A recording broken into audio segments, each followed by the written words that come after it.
Conoce las mejores prácticas que te ayudarán en la rentabilidad de tus proyectos inmobiliarios. Esto es Bitácora 23, un podcast de Axioma en donde emprendedores, inversionistas y desarrolladores conversaremos sobre la importancia de una adecuada gestión de proyectos. Aprender de las experiencias diarias es lo que nos hará trascender. Hola a todos, espero que se encuentren muy bien. Y para este episodio que vamos a hablar de las especificaciones de estándares y normativas de diseño que se van definiendo desde las tempranas etapas de un proyecto, nos va a acompañar Marco Álvarez, un gran amigo y compañero de Axioma que tiene bastante experiencia y expertise en la administración de proyectos, más de 28 años que respaldan esta experiencia. Bienvenido, Marco, gracias por estar con nosotros. Bueno, un poquito de mi historia. Yo soy Marco Álvarez. En realidad mi nombre completo es Marco Antonio Álvarez Ujena. Y bueno, soy egresado de la Universidad de Guadalajara. Ya soy generación 83. Y bueno, sí tengo mucha experiencia en el tema de administración de proyectos, sobre todo. Soy ingeniero civil, primero que nada. Pero pues ahora sí que los proyectos me han llevado a especializarme en administración de proyectos, ¿no? Entonces, pues aquí estamos. Yo tengo 28 años más o menos de experiencia, 5 años de esos 28 acá en Axioma. Y ahorita en Axioma con proyectos en la zona de Vallarta. Exacto, tengo la mayoría de los proyectos en Vallarta, aunque aquí también tengo en la zona de Torreón y en Guadalajara otros proyectos, pero principalmente en Vallarta. Gracias, Marco, por estar aquí presente el día de hoy. Estoy segura que de toda esta experiencia nos vas a dejar grandes lecciones aprendidas, conocimientos, tips para aplicarlos en nuestros proyectos. Y el día de hoy vamos a hablar de la etapa de diseño de ingenierías, cuando vamos iniciando nuestro proyecto y que de las primeras cosas que tenemos que definir, establecer, pero sobre todo ponernos de acuerdo cuáles son las normativas, cuáles son las reglas, los estándares que nuestro proyecto debe de tener. Porque pues de la idea, del concepto, de las expectativas, lo vamos aterrizando, lo vamos definiendo, lo vamos acotando, y creo que a veces hasta en las primeras reuniones o en la sesión de expectativas nuestro cliente también nos puede llegar a decir: estamos buscando que nuestro proyecto tenga certificación LEED. Justo ayer nos platicaban que en uno de los parques del municipio de San Pedro se está buscando que tenga una certificación de movilidad, de accesibilidad universal. Y todo eso desde el inicio es importante definirlo, conocerlo y tenerlo todos sobre la misma línea. Cuéntanos un poquito de cómo es este proceso.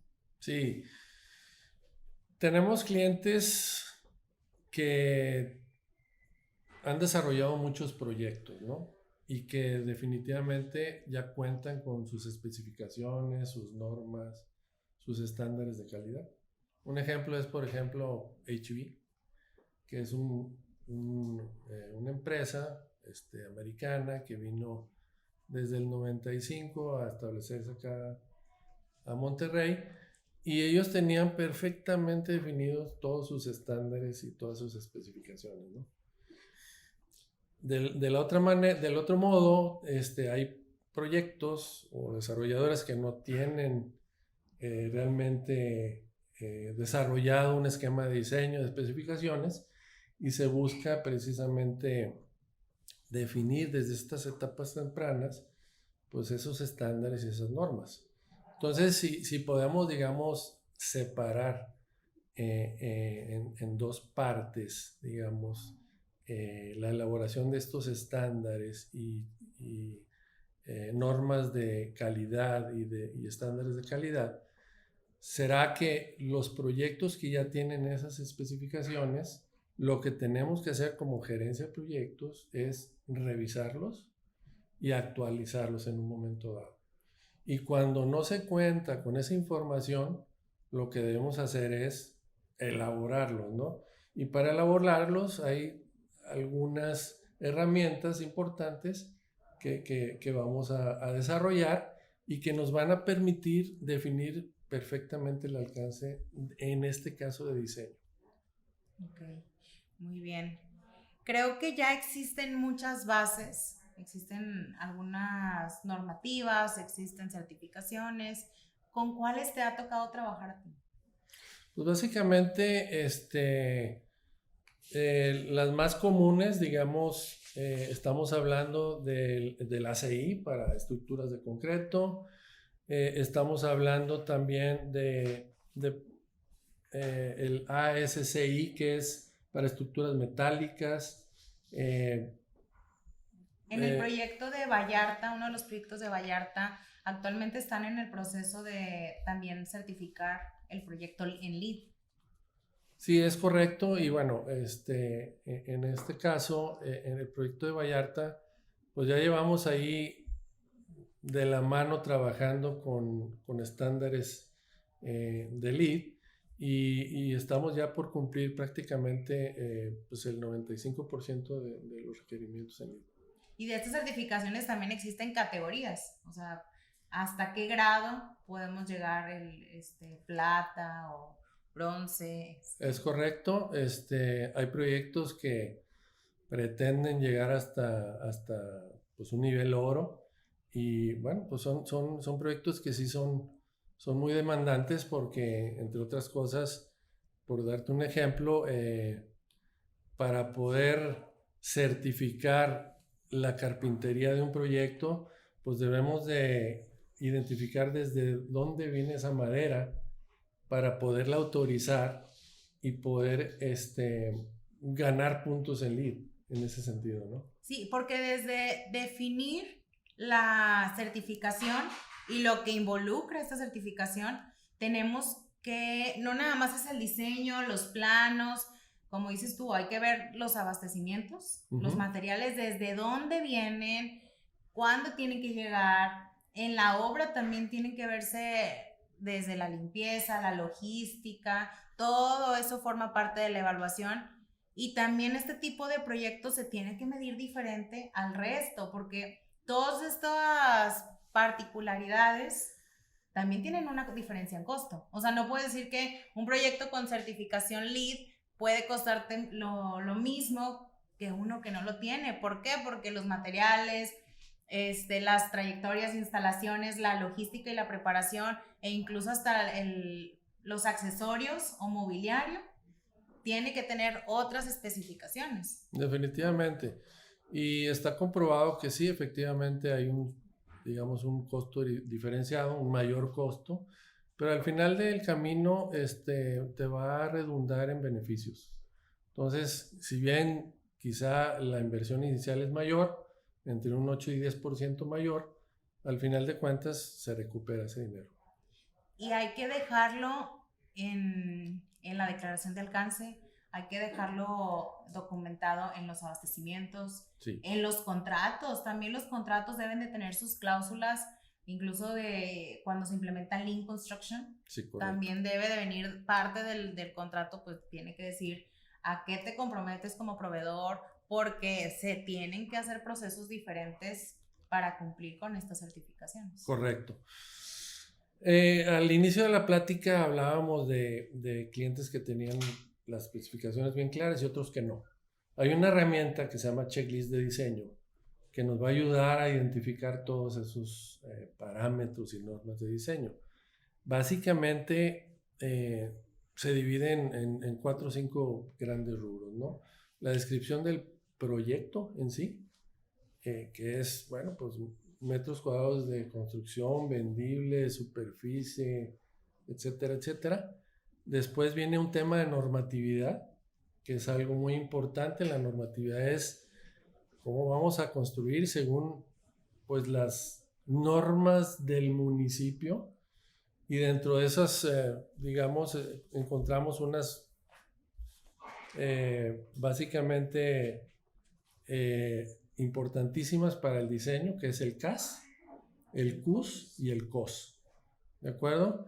Que básicamente el CAS se refiere a la absorción del suelo, el COS se refiere a la ocupación del suelo, y el CUS se refiere a la utilización del suelo. Entonces, dependiendo de esa normatividad, vas a poder construir la cantidad de metros que tú necesitas.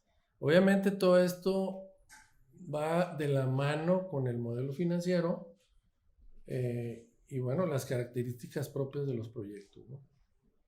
Claro, totalmente. Y no podemos dejar que esto lo incorporemos meses después. Tiene que ser lo primero, son las reglas básicas del proyecto con las que se tienen que regir, ¿no? Correcto. Oye, Marco, ¿nos puedes platicar de qué casos o qué clientes sí tienen estos estándares ya definidos? Pues mira, yo te puedo comentar mi experiencia, por ejemplo, en supermercados.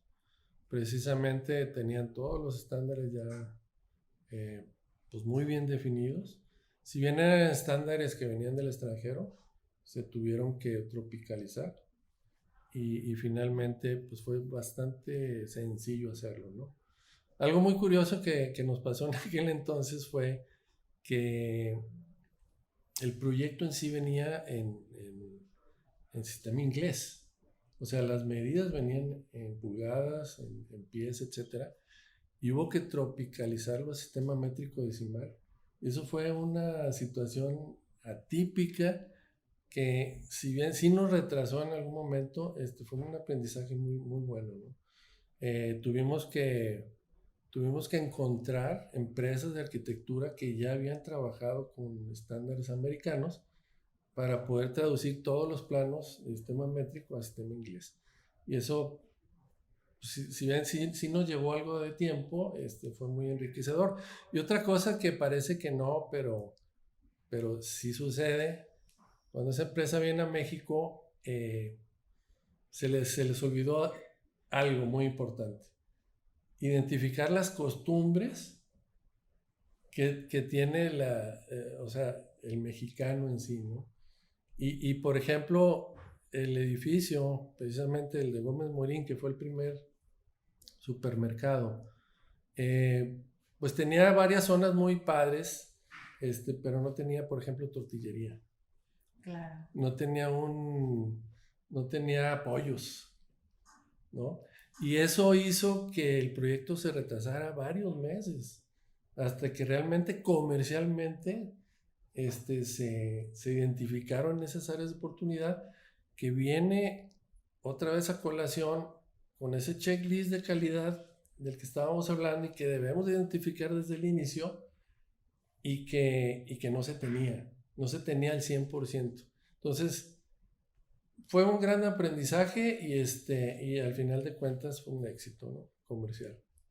Y qué importante, no importa que hayas hecho el proyecto 80 veces, pero cada terreno, cada ubicación, definitivo, cada proyecto lo hace único y lo hace diferente, y por eso esta herramienta viene y nos ayuda a confirmar, a validar y no asumir que lo que ya lo hicimos y que ha salido excelente 4, 5, 6, 7 veces, pues no asumir a que esto vuelve a pasar, ¿no? Definitivo. Y ahora, yéndonos un poquito hacia atrás, ¿quiénes deben ser los involucrados de este proceso de diseño? Pues son el gerente del proyecto, el líder del proyecto, el sponsor, el cliente de la empresa, el arquitecto. O sea, los involucrados del proyecto deben trabajar en esa definición del proyecto. O sea, no podemos dejar a un lado una de esas figuras, porque todos aportan. Ahora, ¿qué hace la gerencia de proyectos? Coordina precisamente esa elaboración de ese checklist, pero toda la información viene de esos involucrados. Al final de cuentas, ¿qué es lo que buscamos? La autorización de ese checklist. Y obviamente que esté bien hecho, ¿no? Finalmente, para terminar, digamos, el proceso y cerrar, digamos, el checklist, la autorización y firma del sponsor y cliente es muy importante. Es indispensable, de hecho. Qué importante lo que mencionas, y me gustaría cerrar con eso que vamos dejando. la integración de los involucrados, de los participantes, el verificar, no asumir, verificar y comprobar cada uno de estos puntos de las normativas, del due diligence que tenemos que ir elaborando como parte del proyecto, y que nos deje esa lección aprendida, que en la planeación, en la etapa de diseño de ingenierías, darnos el momento y darnos el tiempo de estar checando cada uno de estos puntos. Correcto. Muchas gracias, Marco, por acompañarnos en la sesión del día de hoy. Este ejemplo, esta implementación de proyectos en los que has participado, pues nos deja bastante información para poderla estar aplicando en la de nosotros. Y bueno, a nuestra audiencia les queremos también dar las gracias por acompañarnos en cada uno de nuestros episodios y seguirlos invitando, porque los próximos temas pues también son parte importante en los proyectos. El siguiente capítulo, no les adelanto mucho, pero el capítulo de la toma de decisiones y cómo nos afecta todos estos involucrados que estuvieron sobre la mesa de un proyecto. Bueno, qué poder, qué autorización, hasta dónde sí y hasta dónde no llegan en cada uno de ellos. No se olviden que estos podcasts los podemos encontrar en Spotify y también en YouTube para que los estén escuchando. Okay. Y nos vemos en la siguiente sesión. Gracias. Un placer.